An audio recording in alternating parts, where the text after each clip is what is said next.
Hello and welcome, everybody. This is exciting. Good morning and welcome to the final session of our Paths to Publication series. So, over the past few months, we've had the chance to hear from incredible scholars who've walked us through the ins and outs of academic publishing. It's been truly inspiring for me as I'm also starting out on that journey. We're so grateful for all of you who've joined, you've contributed with your curiosity, with your questions. So today we're closing out the season, and I was just mentioning to Dr. Tong, this is the grand finale where we're closing out with a talk with her. And she's going to be speaking about something that is equally important but often overlooked. So we've talked a lot about how to get your work published, but what happens after that? How do you make sure your research does not just sit behind a paywall, but actually reaches the communities, the professionals, and audiences who could benefit from it, and truly so. So that is why we're so excited to have Dr. Fuhui Tong with us today. So Dr. Tong is the Associate Provost and Dean of the Graduate and Professional School at Texas A&M University and Professor of Bilingual ESL Education in the Department of Educational Psychology. Her research focuses on bilingual and ESL program design, language assessment, and integrating language and literacy development with science learning, particularly for bilingual learners. She has authored more than 120 peer-reviewed publications, over 100 policy briefs and technical reports, and has secured more than $90 million in research funding from agencies like the National Science Foundation and the Texas Education Agency. So she's also known for making her research accessible and impactful beyond the walls of academia, speaking to policymakers, educators, and communities across many sectors. So today, Dr. Tong is helping us think about what it means to expand beyond traditional publication and communicate our scholarly work to diverse audience. So let's jump in. Dr. Tong, the floor is over to you. And maybe you can start us off by sharing what inspired you to focus on the broader communication of research and why that's become such an important part of your work. Over to you, Dr. Tong. Thank you, Maureen. Thank you for such a beautiful introduction. When Maureen told me earlier today that, I'm the finale, I'm like, you're just giving me too much pressure. And, you know how you feel, right? Before you're presenting to a group of audience, you always feel a little bit, excited, but also nervous. And when they give you more pressure, you're like, oh my gosh, how can I do this? All right. So we're going to talk a little bit more about the presentation as well. So glad to be here. Thank you for this wonderful opportunity. Do I share my screen, Maureen, or? Yes, Dr. Tong, let me just make sure. I had to pin you to make sure the audiences are able to see you well. There you All go. right. You're able to share now. Okay, perfect. Thank you. Of course. Can you see my screen, my slide? Very well, Dr. Tong. Okay, perfect. So again, thank you for having me and for this wonderful opportunity to be with you today. I'm very excited to see a lot of you. I think I know many of you. So I just wanted to maybe do a quick poll. I think that will help me better understand our audience today. So if you are a master's or doctoral student, could you please use maybe thumbs up in the Zoom emoji? And if you are a postdoctoral researcher or early career faculty, junior faculty, would you maybe do a smiley face? So we can kind of, see each other, who you are, your background. I see like a shy face. That's good too. Okay, thumbs, shy faces. I see some thumbs. And heart. I love heart. Thank you. For those who have just joined, we're just taking a very quick, brief poll just to see if you are a graduate student, please give us a thumbs up. If you are a postdoctoral researcher or early career faculty, would you give us a smiley face or heart or anything other than the thumbs up so that we know who you are. Okay. Excuse me, can you just repeat? Yes, I was just saying if you're a master's or doctoral student, could you give us a thumbs up, either the emoji or you can do in the chat.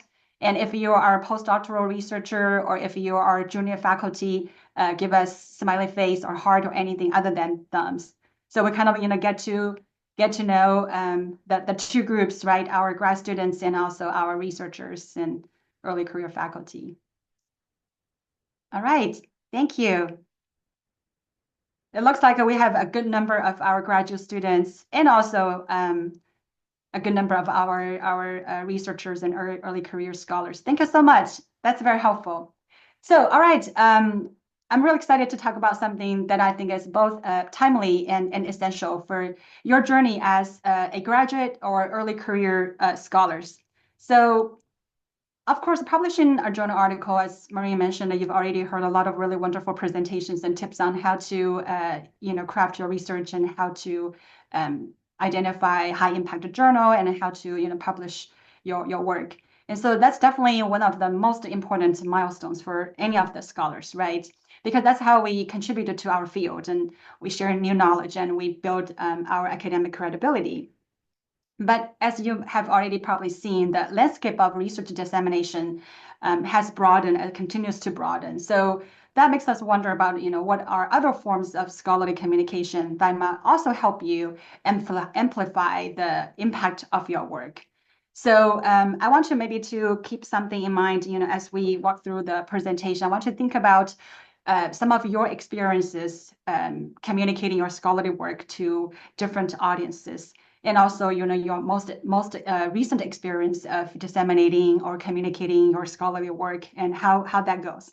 So as we can keep that in mind, we want to maybe explore how we can expand the reach and the visibility of our research to connect with the diverse audience across the disciplines and sectors or even communities. So a little bit more about the scholarly communication. So scholarly communication has, as I mentioned earlier, shifted really from a closed, publication-centered model, which is, the traditional publication model, to a more open and global and, digitally networked space, right? With all the digitalization. And research dissemination today is really not just about publishing. It's also about, connecting and translating and engaging, right? The so what of your work. And, as scholars, as researchers, we have more tools than ever to engage a wider audience, whether it can go through, podcast or, policy briefs or visual summaries or, presentations. These are not the replacement of traditional publishing, but they are, an extension, right? They help our work travel further, influence more people, and also open more doors that you probably would not have expected. So this type of transformation is really driven by an increasing need to make research accessible to a broader audiences. So I do also want to invite you to think about how do you think you can make your scholarly work and research accessible to different groups of audience? And that could also include, the public, the policymakers, the community members, even your family and friends, who are in your field. When you talk about your scholarly work to your family, to your friends, and who don't really know much about your field, do you make them excited? Do you make them bored and just walk away? I have both experience too, right? And so my husband is a scientist or engineering, and so when he talks about the research and all this terminology is very fancy, I have no idea. I'm not interested, so it doesn't engage me, right? I'm like, you need to learn how to effectively communicate your work to people who are not in your field. Don't assume everybody knows what you do, right? And so I feel like I probably I'm lecturing him, but I'm also really reminding myself, and I can't just assume everybody understands what I'm doing.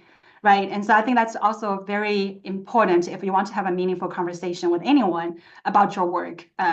We also always need to be prepared on what do we say and who our audience is. And depending on the audience backgrounds, I want to prepare maybe different versions of my work. So anyway, that's that. And again, this is an area of really information overload. So our responsibilities as researchers and scholars is really not only to generate the knowledge, because that's, when we think our job is done. I've done really hard work and, have discoveries, and I published them in articles. I'm sitting here waiting. Everybody's going to come and read my paper, and I'm going to have, millions of citations, and, your H index just, skyrocketed, your I index skyrocketed, but it's not always the case, right? So I think our responsibility as a researcher or scholar also is to make our work visible and applicable and, translational. So, okay, so we can just talk about what and why of scholarly communication, which is, very evident to you, and then the various forms that it can take to effectively communicate to your audience. Some of the definition of scholarly communication, I think it's just also very, no-brainer. It's the process by which research and academic knowledge are created, evaluated, shared, and also preserved. But why does it matter, right? So, of course, the value of your research grows when it's accessible, understood, which is mentioned about, and applied by a wider audience, other researchers and, even different audiences who are not in your field. They understand what do you do? They understand the impact of your work, so then they're able to apply into what they do. They can be, and again, researchers can replicate your work. Policymakers can be informed by the findings of your research. Practitioners definitely can apply what you do in the field, and then even the general public, right? Again, we talk about how to really effectively communicate. When we communicate in our professional network, we speak the same language, so it is less challenging to communicate, across. But when you're talking to, again, the general public, how do you really come across, this is really the impact of my work? And, once you understand it, you can also help me promote the importance of my field. So I think that that's also something we want to continue improving, and this is a great opportunity.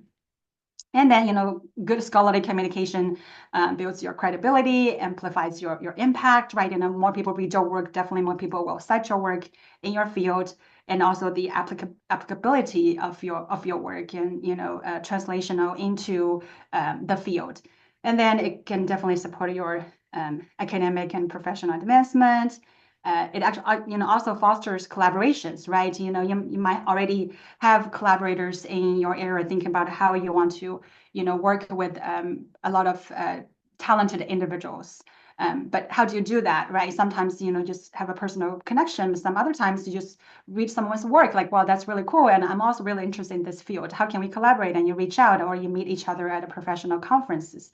And so, when you make your work accessible, then other people will also, want to, have further conversations. Then that's where, you spark those opportunities for collaboration.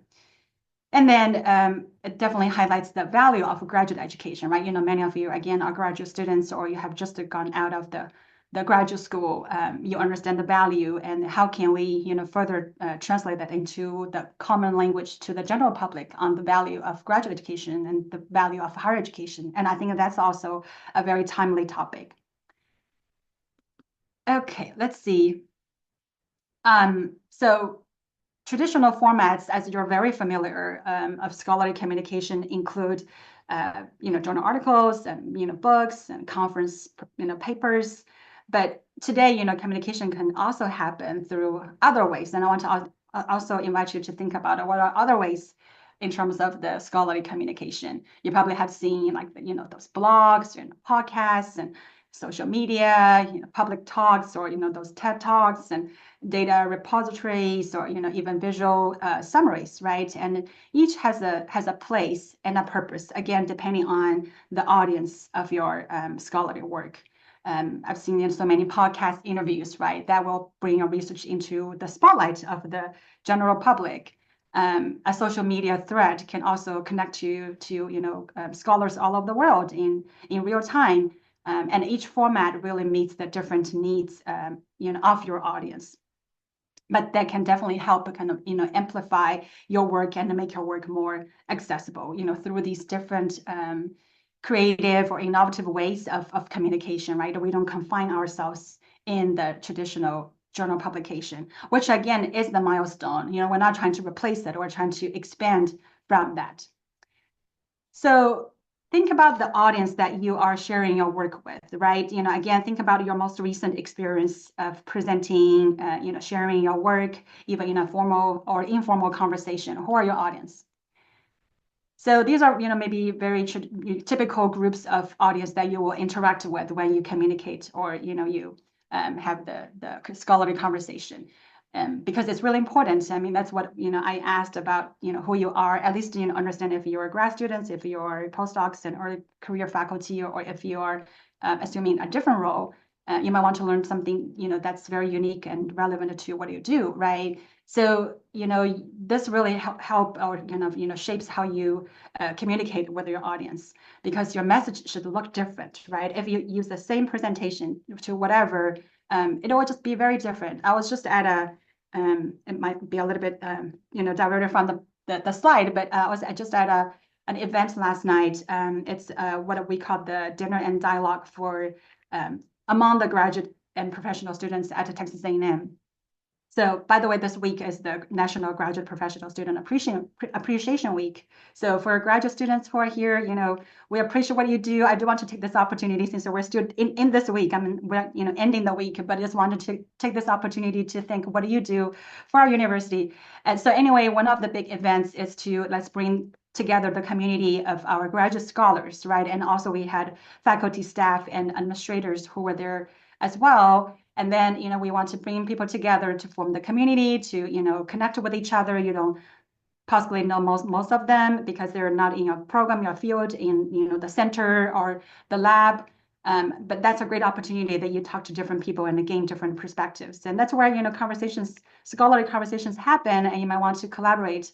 We had two doctoral students yesterday. Both are from engineering, but have so many students from engineering. And so one is from electrical engineering, the other is from biomedical engineering. So they talked about what they do, and they figured, oh, there's something we could collaborate, right? So that's really cool when you talk about the work and find ways to connect with each other. So the keynote speaker, every year we have a keynote speaker. So the keynote speaker last night, he is a science communication specialist. His area is biomedical research, but what he does, is really to interview all these scientists, accomplished scientists, what that means to communicate. And he particularly interviews all the Nobel laureates. He's been interviewing already more than 300 Nobel laureates. The minute those Nobel laureates got a call from Stockholm, right, informing them, hey, congratulations, you received this recognition, then he's going to follow up and conduct an interview with these people. Just ask them, how do you feel, right? What it feels like now to be a Nobel Prize winner, and tell us about your journey. And so we wanted to invite him to tell us about what he's learned from this group of such an accomplished group of scientists. And so he's being invited to like so many talks and presentations, because everybody wants to learn from him, because he has access to all these Nobel laureates. We might fortunately enough to invite one to hear, but through him we feel like we are connected with 300 different Nobel laureates. So he was just showing some of the pictures that he's presented to the different groups. One group was all 10 years old, right? These are all elementary little kids, and then there's another one, college students, and there's another group of faculty, junior, even senior faculty. So when he presents to these different groups, he doesn't use the same slide. When he presents, to the faculty, he uses all these very fancy charts, cancer research or whatever, electron, all these things, because they understand what he's talking about. But when he presents, some of his work interviewing these Nobel laureates to the 10-year-olds, what he did is he asked these Nobel laureates to, he gave them a crayon and a piece of paper and asked them to draw about their work. So, that's actually challenging. I mean, you think a Nobel laureate, that doesn't mean they can do everything, right? They're definitely the expert in that field, but doesn't mean they're also an artist. Some of them are, but most of them not.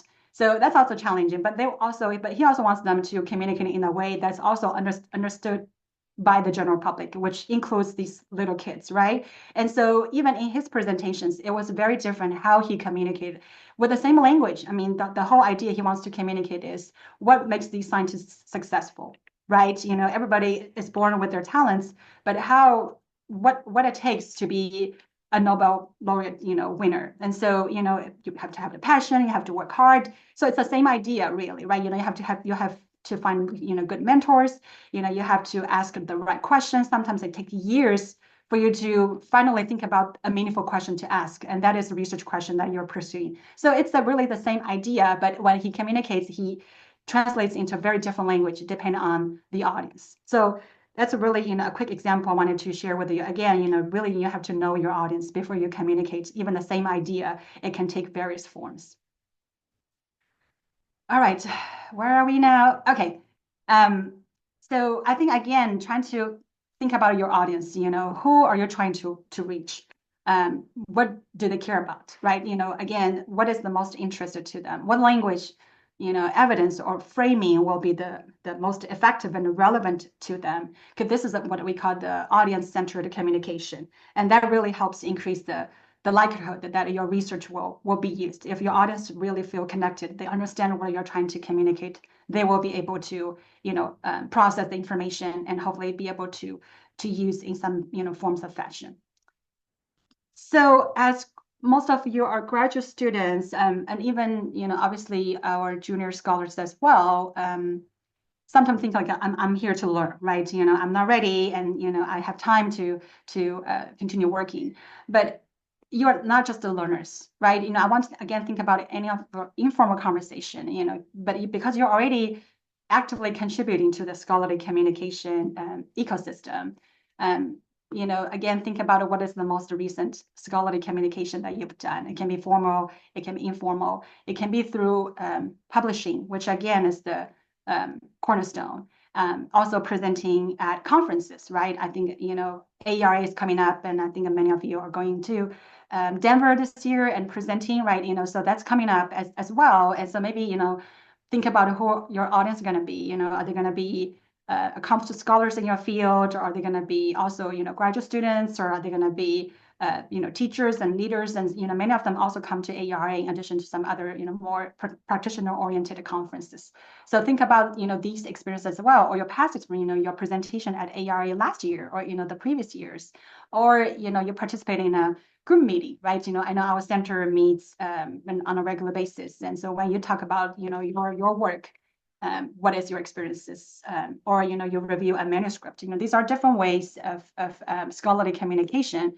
Do you treat everybody the same way, or do you really think about whom you're talking to before you deliver your communication? I think that's just all these important activities in terms of the scholarly communication. And your voice is part of shaping the direction of research and the knowledge sharing. So again, I think our role really goes beyond just the academic journals. Academic journals are super important, and that's really where it gets started. But again, like Maria mentioned earlier, it's what's next, right? Because you're really building an expertise, and then also at the same time you're learning how to communicate that expertise. All of your research, your scholarly work, we are also learning at the same time how to, for junior faculty and even senior faculty, I still feel like there's a lot I can do to, improve the impact of my work. And now with all these different tools, because I didn't have access to, or didn't really have that level of awareness that, we can do more with the resources and technology availability right now. So these skills are really essential, not only for academic success, but also for, careers in leadership and policy or the community-based work, right? You think about your future, what's next? Right now, maybe you're thinking about finishing this course, get an A from the course, or finish your proposal, your prelim, or you're working on your dissertation, and then, finally graduate, right? Having your master's or PhD degree, or, finish a postdoc and moving on to maybe a faculty position, or, as junior faculty, working on your tenure, trying to get more publications and hopefully more grants and, things like that. But I think, there's also more than that kind of, the future. What do you see yourself in your academic pursuit? Marie, you have a question? Yes. So Dr. Tong, you mentioned collaboration. A quick question, before I kind of lose it in the flow of conversation is, so how can faculty and advisors, senior leadership better support, for those at the start of the journey, because right now we are talking about beyond publication, we're talking about scholarly communication. So how can the leadership or academic advisors, senior scholars better support this, and for students, because a lot of times they attend the conferences, they are in those Zoom meetings, but it's about kind of taking that first step to introduce themselves, to kind of increase their outreach. So what more can be done there? Yeah, no, that's a great question. I think there are different ways, as senior faculty or experienced scholars, who can help in the way. For example, you mentioned about they introduce you, they bring you into the professional network, right? Kind of the very first step, to knock the door. But I think there's a lot, as junior scholar, future leaders, that you can do, is to really take advantage of these opportunities and resources. Going to professional conferences, there are so many different dinners or receptions, or there's, I think, depending on which division or which SIG that you are affiliated with, some of those SIGs, I think the second language research SIG, I think a bilingual education, the bilingual is a BE, bilingual education SIG, right? So they also have a graduate student community. And that's where you want to definitely join and be a part of. I know it's like a $5, membership, because that's how the SIGs continue to function. But I think that's affordable expenses, definitely a great investment. You want to stay connected with, you want to be a part of those graduate student community. And sometimes they offer scholarships, travel scholarships, or, mentoring opportunities as well. I think that's definitely something else you want to take advantage. Is, they will also connect you with scholars in the field, junior scholar, tenure track assistant professors, or associate professors, or renowned scholars, and create this mentoring network.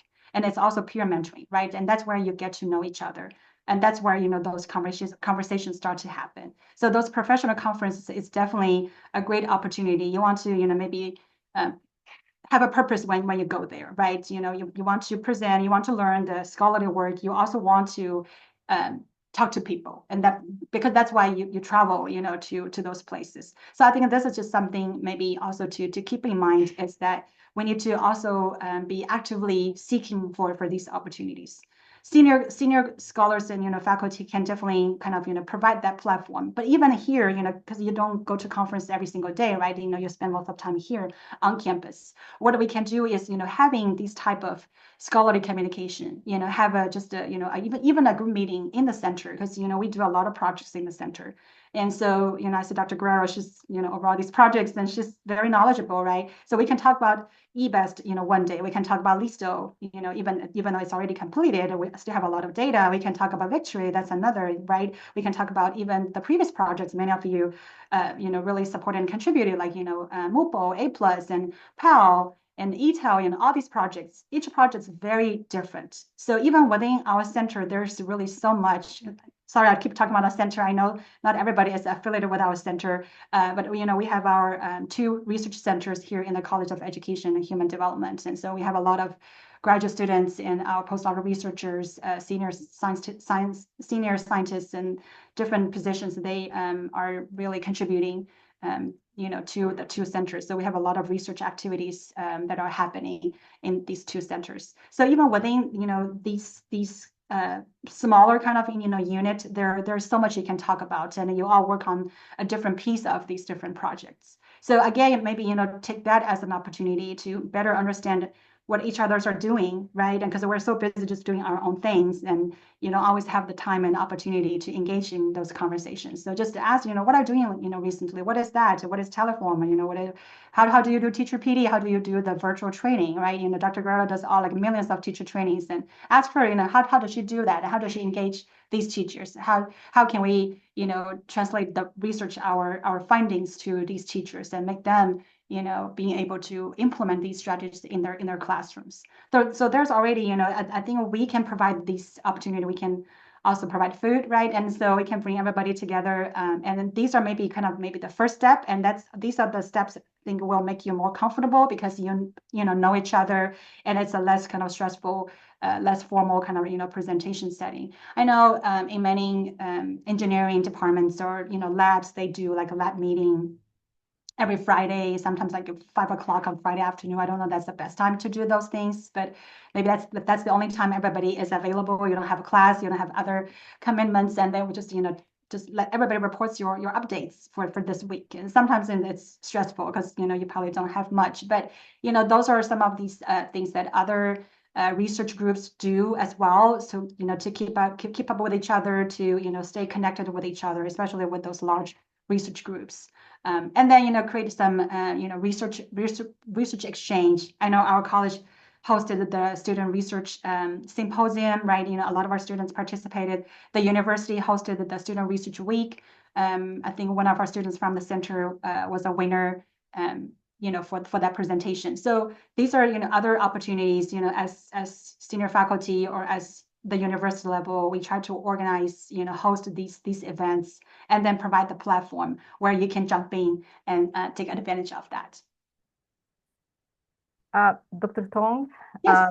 I have a question to continue what you're saying. Yes. Firstly, thank you so much for this wonderful and very important presentation. Continuing to this question that Mary shared, which is very important, as you said, about how students can get advantage of having a mentor or the senior faculty to help them to promote and improve their academic skills. And you mentioned the conferences, which is really like a very, very big thing. But for international students, sometimes the conference is challenging because, I mean, like approaching people, sometimes it's very hard for them. So sometimes building new communication with others and trying to communicate and open conversation with others. So that's why, like, you find in the conferences, it's ended up by they are grouping together, going to the sessions together, and sometimes they do not break this circle. So how can they break it? How can they get out of the circle of being within our comfort zone and trying to approach other people? That's a great question. And, I've seen a lot, not just at the conference, just on our campus, right? You see that they're, they feel really comfortable. That's their kind of very small mini community, right? They share things with each other. And so they always tend to do things together. And they seem to be kind of quite a closed group, which is, not exactly, a bad thing. I think that's where we all need to find our community, right? But I think that's what, our job as faculty, as the university is trying to encourage people to really get out of your program, your departments, try to talk to people who are like-minded, right? Who are also, aspiring to seek these opportunities. You can probably talk to everyone, right? You can probably make friends with anyone, but these are probably these, events like the event I mentioned last night. I was sitting on the table with students from, agricultural, from biomedical sciences, from electrical engineering. They don't know each other, right? But when they were given this opportunity, they sat there, we all talked about what do we think excellence means? Because, that's the theme of the event last night, is excellence around the world. And so I think that also reflects what you were saying about, we have international students, we have students from, very diverse backgrounds. And let's really recognize that and take advantage of, we are having access to somebody who's sitting next to me and who is very different with the disciplinary areas, backgrounds, and experiences. Let's talk about these things. Let's talk about what is excellence, and let's talk about reflect on what this science communication specialist has just mentioned about what makes Nobel laureates successful. And so I think these are where you can have these meaningful conversations. You don't have to worry about, okay, the two of them know each other. I don't know them, and so I just feel like very uncomfortable even carrying a meaningful conversation and engaging in a meaningful conversation. So there are maybe some occasions that you don't feel like you're part of that, and which is okay. I think we also need to feel comfortable of not being comfortable, right? Because that's just what we have already seen a lot. I know you've gone to so many conferences, you've seen that. But there are opportunities where you can engage and then be a part of that. So I think forming your community is very helpful. I remember when I was a junior faculty, I was talking to another colleague, and then he happens to know a few colleagues, because we're just talking about how can we continue writing and making adequate progress toward our tenure, right? And so we want to form kind of a writing group, and then just through conversations and introduction, that I got to know some other junior faculty who are about kind of the same stage. I think that was in my second year working on my tenure. And so we just formed, and they were all over the place. They were not here, even here in Texas. One is from Wisconsin Madison, one was in Ohio State. And so we didn't even really know much about each other, and we just hop onto, I don't even think that was Zoom. That was some other Skype. I don't know if you're old enough to even know what Skype is, but I saw somebody smiling. So anyway, just these communication tools. And so we hop on, we met weekly and just talked about what is your progress. We even developed a spreadsheet on our progress. I was working on the literature review. I was trying to analyze the data. My goal is to finish this manuscript by the end of the month. So that was our community. Even not physically, we see each other. We still stay connected, and that was a really powerful group. Because they also had the same desire as I did, right? To find your group and to support each other and check in with each other. And so we still stay in touch, and life have changed so much, and we all got busy moving on to I guess a little bit different direction. But I think that was a really great experience and memory that kept going and lasted for a long time. So yes, I think that there are challenges. I completely agree with you. But there are also people out there that are having the same thoughts and interest in identifying these opportunities. So sorry. Okay, let me continue. Back to the slide. Okay, so I do have a few more slides I want to share. So now let's take a look at maybe after we talked about scholarly communication, how can we do that? And so here are some of the examples that I think I want to share with you. I also want to learn with you together on some of these examples. So the first one is about the journal publications, right? And so you can think about your most recent, publication experiences. If you're a grad student, you're just started and you're still kind of wondering about the research area, no worries. But for those who have had, publication experiences, or you're working on a manuscript, you probably have already noticed that, there are more and more journals now are encouraging or even requiring researchers, authors to include a short video abstract or a lay summary to accompany their research publications. So as I think about my experience, right, and so I haven't really done anything about it, but I do want to share with you so we can all learn together. So in some of my publications, I worked with my teams here. I see some of my team is here too. So after the manuscript was accepted, I remember the publisher would send me a whole list of things that I need to do. As we got close to the final publishing stage. So they would ask, whether I would like to supplement my article with a video abstract.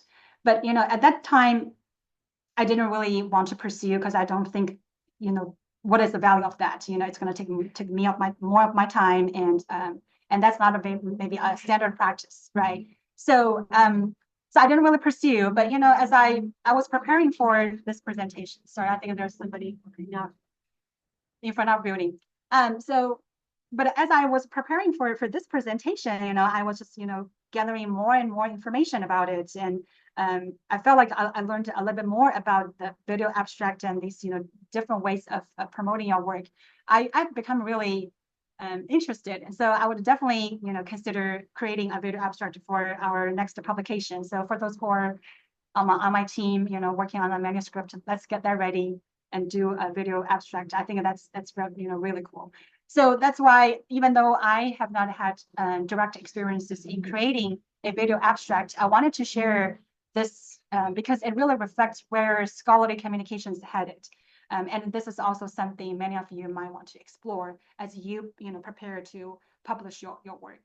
So video abstracts are often between 1 minute to 3 minutes long. And it really offers a concise summary of your study's purpose, what is your finding, and what are the implications. So here's an example. I mean, among many journals that do encourage authors to do that, I wanted to just maybe use one example. That's the Journal of Research on Technology in Education. So that is a Taylor Francis journal. it invites authors to submit accessible summaries to boost, readership and engagement. So here's the link to the journal submission page. Let me see if I can stop share and I share this page with you real quick. So this is the Taylor Francis Journal of Research on Technology in Education. Here's the instruction for the authors, and that's pretty standard, tells you, what to do. I think if I scroll down here, number 3, this is the checklist. So number 3 is, here again, you can, I don't know if you can see, that's pretty small. Okay, so it says, you can opt. Again, it's optional, right? It's not a requirement, but they do mention that you can include a video abstract with your article. And then here's also the link to the tips of how to create a video abstract. And I think that's very informative and helpful. It's make it short, be natural, be clear, to the point, accessible, so on. And then there's also kind of the logistic or technical pieces on how to create a video and in what format. And this is one of the examples that Taylor Francis author did for the journal publication. So that is the video abstract. And I think if I go back to the submission page somewhere in the middle here, so again, it says, articles with extenders, they call these extenders, such as infographics or video summaries, are up to 108% more likely to be downloaded. So based on some of the data that the journal has collected, this is definitely one of the greatest ways to promote your work. Okay, let me go back to the slide here.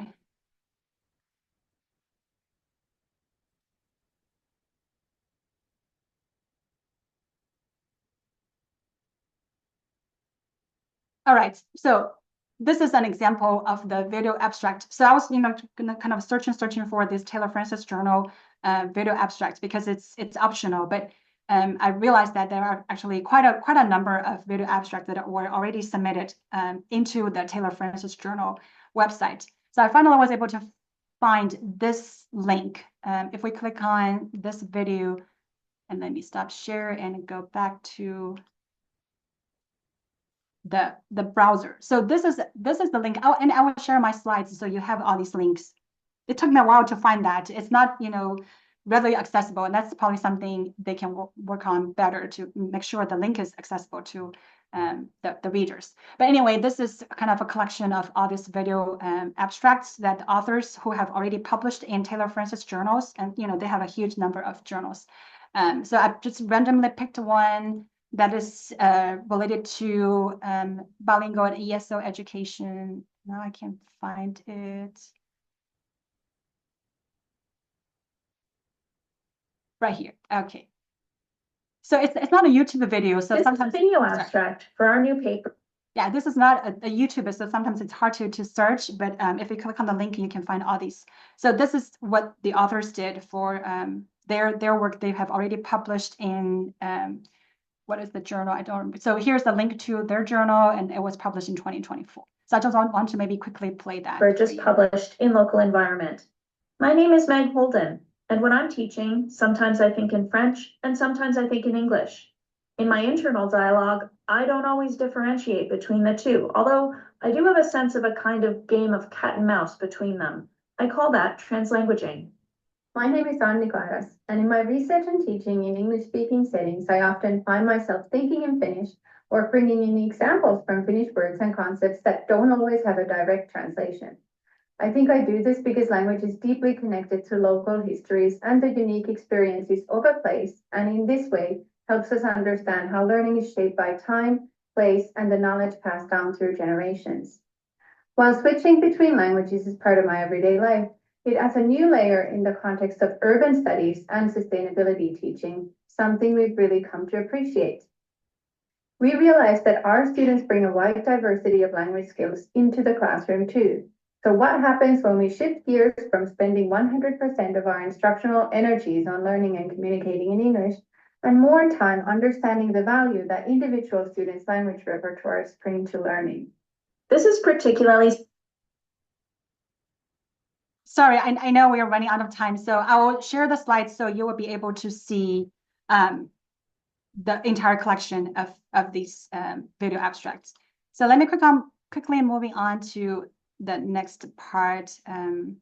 See if I can click on slides. So Dr. Tong, your screen was not visible at that point. Oh, I'm so sorry. Again, I will send my slides and Of course, we'll share it with the audience.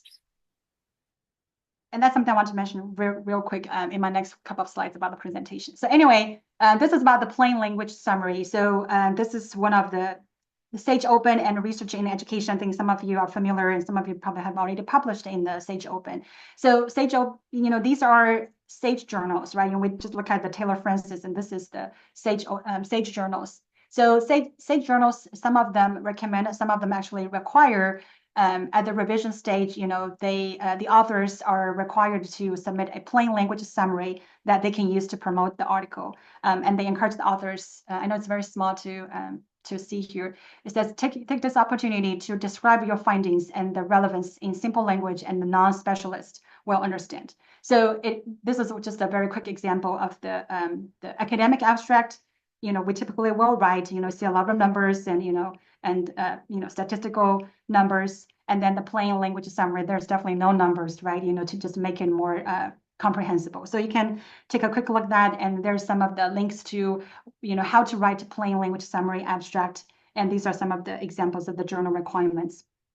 And this is what we have published before in the Elsevier journal. So there are different major groups of major publishers, right, in to host academic journals. So the Elsevier is one of the journals that we have published, International Journal of Educational Research. I see some of my co-authors on the call as well. It does not require video abstract or the layman summary, but it does ask for the highlights. So that's where you see here. So when they mention about the highlights, they also asked us to use plain language to kind of highlight the findings of your research and keep your highlights within 30 words. And so that was already very challenging actually for us to think about how we can brag about our research in just 30 words. It's really the challenge to boil down your research to the core message that you want to express, and that's also clear and accessible to a broader audience. So I think that even that experience really pushed us to think about how we can communicate our findings beyond the technical terms, because we're so good at the technical terms, and we can learn more about the non-technical piece of it. Okay, communication example 2 is the presentation to different audiences. And just, that's just something I wanted to share with you. This is a collection of some of our slides. I know some of my co-authors here, again, they're very familiar with this, right? Depends on your audience. And so this is the slide, a collection of the slides that, we presented to different audiences, live presentation. And so for this collection, we presented to a group of, you can tell, my audience should be like researchers, right? Methodologists, because they are the scholars, who care so much about the technical piece of it. So that's why we have this, technical language, detailed data analysis, hierarchical linear modeling, we check the baseline equivalence, and, here's the mixed model, and here's the process of, establishing iterator reliability, and here's, the graph about treatment and control group, and depending on their initial levels. So these are very technical terms, but, if my audience is, researchers in my field, or, methodologists, this is what they care about, right? Now, same findings when we present to a different audience, if they are teachers, teacher leaders, school principals, or even community members, then the focus is not really about the technical piece, right? It's about the implications, the real world relevance, and how the research can translate into actionable change. So instead of talking about, p-values and, those significant correlations and baseline equivalence, we talk about the school rankings, because that's more directly related to the audience. We talk about these stories, right? We talk about the strategies that can be translated directly applied in the classrooms. And we talk about the impact of our research in terms of covering the number of schools and districts. I love this. I love the PhD comic, and I think if you've seen those things, I always love these comics, making fun or really teasing about the experience of being a PhD student, right? And so this is really reflects the reality that we all face. And again, I want you to think about some of your presentation experiences, right? So you can plan really well your presentation. You can have the 15-minute presentation. You can talk about self-introduction. You need to describe the outline of your work and why you're doing this work, your motivation, and then the whole research design methodology and results and conclusion, and then you receive a big round of applause because you did such a wonderful job, and then very engaging interactive Q&A based on your research.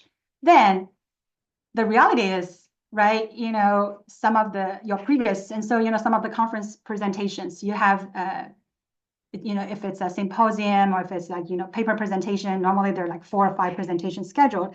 If you're not the first one, you have to wait for your turn. But sometimes these presenters, they either run late or then they eat into your time. Then you don't have enough time and they get nervous already. The anxiety builds up before you even present. And when you go up, and there might be some difficult situations. The projector won't work, right? The slides are not pulling up, or my audience, like, just now you couldn't see my screen. And I already hopped on early on with Maureen. We were trying to test out everything to make sure that you can see, you can hear everything. So my point is, like, no matter how well planned your presentation, in reality is things happen, right? These are random things that you can never always expect and be prepared. So how do we be adaptable, right? And so I think that's just an example. And I think based on my experiences is you just need to be prepared. Right. And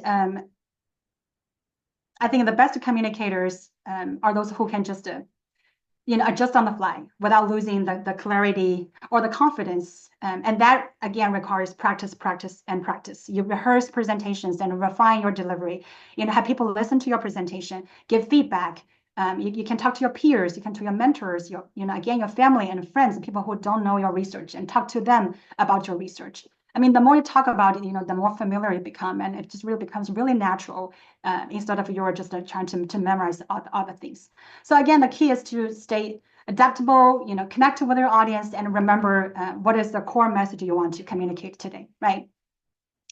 Communication 3, that's the last example, very quickly about, again, experiences in presenting, communicating your scholarly work to a broader audience. So I want to use this in a 3-minute thesis competition as an example. How many of you have heard about 3MT?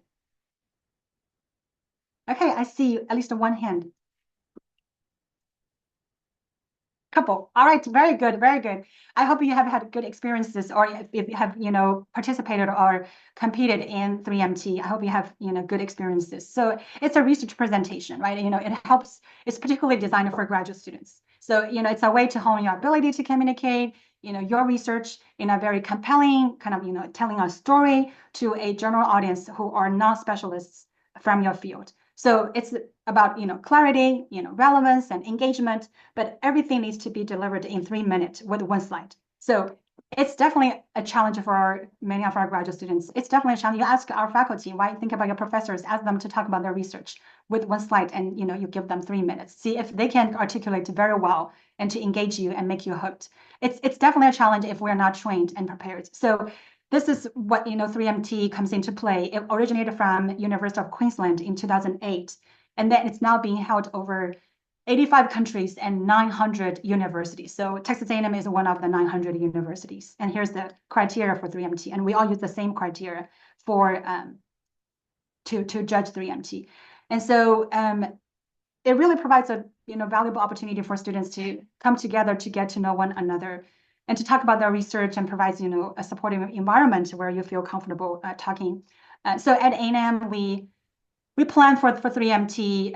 We offer a lot of development and feedback sessions in early fall. Then we have the preliminary competition, and we have the final competition. So you can find out these videos on YouTube, and here's a link to these 3MT. So again, we provide these training opportunities to help our students. Some of our students participate not because they want to compete, it's because they want to develop their presentation skills. So some of these trainings are provided by our Center for Teaching Excellence. They have a variety of resources and workshops that I would definitely encourage you to take advantage. When you think about how can I enhance my communication skills? How can I just open up a conversation and somebody gets immediately interested in the work I do? So they provide a lot of trainings like that. And the University Writing Center also does a lot of excellent workshops. They can help you prepare, hone your research skills, how to develop your presentation outline, right? How to make your PowerPoint slides the most accessible. How about your physical presence, right? How do you do virtual presentation versus how do you do in-person presentation? Your body gesture, your voice, and how to even about pronunciation. Talking about international students, and they have a particular session about all the pronunciation of English words. How do you do that? And so there are a lot of very helpful resources available at the university. So that's another maybe a suggestion I would make for our graduate students and our junior faculty and scholars as well, is there are a lot of resources available on this campus. So take advantage of these resources, that are available, that are designed to meet your professional needs, and go outside what you're doing right now and then check out these resources and find time, carve out time on your calendar to engage in these opportunities. And this is a video here. It's a YouTube video. But again, I'm going to share the slides. You will be able to click on that and view like what is 3MT. And we had a few winners of 3MT to talk about their experiences of what it means to participate and compete in 3-minute thesis competition. The winners of Texas A&M will advance to compete again in the regional competition. And if they win the regional competition, they will move on to the national competition. So it's a really wonderful experiences to go outside of your comfort zone and to take up that challenge. So definitely encourage you to look into that. So I know I'm rambling through. See, I prepared all these slides and I prepared and we're going to review all these videos and we're going to talk about each of the video. But there are so many great questions, and I don't want to miss the opportunity to again share kind of the core message and taking up these questions. But there are things. I think that the whole point is there are different ways of communicating your scholarly work. Publishing is definitely the cornerstone, the foundation. Then after publishing, what do we do? How do we continue amplifying the impact of our work? Being creative, right? And also, work with each other and support each other. So still a lifelong learning process. I've learned so much even by preparing my presentation today. So I really appreciate this opportunity to learn more about, video abstract. We really need to do a lot of these things. I think our work can, impact and support a lot of, schools and teachers and students and their families. So yeah, I have some ideas, Cindy. We can talk offline about that. Thank you so much. Dr. Tong, we do have one question here. I'm sure there are many, but one in the chat box is, what is the purpose of the video abstracts, and are they to be evaluated by the reviewers or simply to add to the journal page for others to view? Yeah, great question. It's not part of the submission. So it's only, even if it's optional, the option is given when your manuscript is accepted by the journal, right? So you don't have to think about creating that one as part of your submission, because submitting a manuscript is already stressful. We all have these experiences, and there are a whole lot of things you have to prepare. And each journal has different submission criteria, requirements, and different steps. And so the video abstract is not part of the acceptance or the decision-making for the journal editor, but it's after your manuscript is accepted, they will ask you, would you like to create a video abstract that will, accompany the work that you do? So like I just showed the example of the Taylor Francis, and so you can submit the video abstract. Then they will add this into their, I think, 933 videos together. And then you can talk about, this is my work. The screenshot I had, earlier had the link to, or the DOI to the article. So this is my article that was published in this journal, and this is what we did in that. So it really just helps. If you don't have time, again, I'm thinking about, information overload. You don't have time to read through, even you're doing a little review, you don't have time to read through every single journal article, because typically in our field, every single journal article is typically 25 pages, 30 pages, even 40 pages long, right? You don't have time to read through from the beginning to the very end. So some of the articles, that's probably where you start. I think as a user, I would find this to be very time consuming, having to read everything. So if you have a video abstract, I can read the video abstract of your work. If I think that's relevant, I want to know more. So our job, as the author, we want to express the core messages, right? And to make sure that, we take that 2 minutes opportunity to talk about the impact of our work, then if they're interested, then they can read more, they can find your article and they can read more. So it's really to help us promote the work. It doesn't help us, to be more competitive in the review process. Of course. No, that's That. that's a great point. Because another related question is, how do graphical abstracts compare with video abstracts? Yeah, there are just, I guess different ways of promoting your work.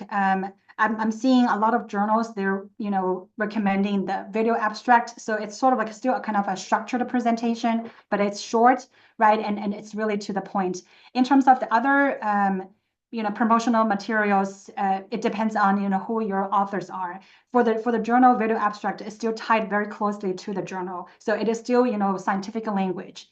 With some of the visual presentation, some of the graphics, and to engage the audience. So again, I think that's just like different forms of graphic or visual representation. It depends on what the journal is recommending, and depends on some of the journals. I think Taylor Francis also offers author services. Of course, they charge a fee, and sometimes I think the fees are not affordable to scholars around the world. But you've already seen some of these examples. You don't have to take up their professional editing services. You can do on your own. I think now we can all do our own recording. I think that, makes perfect sense to do that. So again, just different forms of presentations. Right. And Dr. Tong, before, I know we've run out of time. So if anyone has any questions, this is the time you jump in. Otherwise, I will be wrapping. With one note, the whole presentation was really about how do you communicate your work? And, one thing, a very simple step that often the scholars forget to do is share their small wins with their colleagues and with their leadership. So I could give an example here at the centers, ELRC and Cordella. So we really appreciate, whoever is working within our circle, whoever is able to connect and share their wins. And I'll quickly share this slide you mentioned the student, Dr. Tong. So that was Sejong Moon. So she shared with us how, she had won the second place at Student Research Week. And, here we at the marketing team, we were able to create this flyer. And I think you're getting to see this before anyone else is. So this is how we share everyone's wins, of course, aligning with the leadership, aligning with the work that we do here. And I really appreciate all your thoughts, and everyone's really excited that they got to hear from you firsthand what it takes to communicate and increase outreach. Would you like to end with your golden words? And yes, to address some of the, very basic myths around why scholars should remain within silos, right? We're going to end with your golden words. Thank you. Thank you so much. And thank you for sharing that wonderful picture of our student, right? Like I said, our students are not just learning here, they're building their expertise at the same time, and they're applying what they learn immediately into, these great opportunities. So I definitely encourage you to, explore actively these opportunities. Resources are available to you, and take advantage of that, and just enjoying what you do, right? I think that's the most important. That's the message I think I reaffirmed from last night's presentation. The Nobel laureate communication specialist, the very first word he said is passion. And that's what he has observed from 300, over 300 Nobel laureates. You have to have the passion to do the job you do. None of the job is easy, none of them, right? Wake up every day might not be your best day, but because you love what you do, it makes it less stressful, right? It gives you the reason to get out of your office or your home and come here and do things. So please find your passion, and then continue doing the work that you have the passion for, and your success is just right there, just in the corner. But again, thank you so much for taking your time. I know you are very busy. You receive so many emails about different things, and so I'm glad that you're seeing the emails from centers. Centers, Maureen, excellent job of communicating as well. That's also a communication, right? Different ways of communicating. So thank you so much for, again, this opportunity. Happy to share my slide. please feel free to reach out to me if there's any question. I'd love to have more conversations with you. I was hoping well, can I take about the 45 minutes? I was worried the presentation is too short, and now it's actually the opposite. So I'd love to talk more. If you have any questions, I'm happy to help you. And, I'm also happy to have this two-way conversation because I also learn from you as well. So if you have any, tips and experiences of publishing your work or, promoting your work on social media, I've seen a lot of, faculty, actually junior faculty are doing that. Instagram is where they share their work, all these, ResearchGate is another way to share your work, and, LinkedIn. There are different platforms where, professional works, are, you get the word out, right? And so many of them actually are more experienced than I am in promoting effective ways to promote their scholarly work. And because of that, a lot of more scholars get to know about them. They come to talk to them. They ask for collaboration, and so again, it really opens a lot of doors to a lot of great opportunities. So That's the way to go. Mhm. So I hear the golden words are collaboration, passion, and of course, no reservations. Just feel free to be proud of your work, to explore it, and to get out there to make those connections and utilize the resources that you currently have through Texas A&M. And of course, we're here at ELRC and Cardella. Do share your wins with us. All right, everyone, you have a fantastic day. Thank you for joining us throughout the season. Really appreciate all the support we got from Dr. Irby. We have Cindy, Dr. Guerrero joined throughout, Dr. Linda Rodriguez, Dr. Tong. We're ending the season with you. And each one of the participants, I'm not trying to bring you into the limelight. Don't kill me after this recording. So Marina, Andrea, Mino, Fubion, everybody. So you guys have been active part and parcel of this season of Paths to Publication. Hope to see you guys again in the Oh, next. Marie, I'm so sorry. Can I just make one more pitch of the events we do? So this evening, from 5 to 8, we have our fun family night, and so that's where in front of it's called to Harrington. We have this, fun family nights. Again, part of this, graduate student appreciation week. We have the bring your family, bring your friends. You have food. We have a lot of activities. Face painting, whatever you like to do. And so this is the space where you also get to know people, right? And or bring your friends if you would like to hang out with them. So it's right in front of the academic plaza. So it's really next to Harrington. I think that's probably where you're familiar. So hope to see some of you. Just come to have fun, have food, and have We've conversation. invited everyone to the party, Dr. Tom. Absolutely, Fantastic. absolutely, yes. All righty. Thank you, everyone. We come to a close. Have a great day. Thank you. Thank you, Bye. Dr. Tom. Thank Thank you. you. Bye-bye. Bye-bye. Bye-bye. Bye.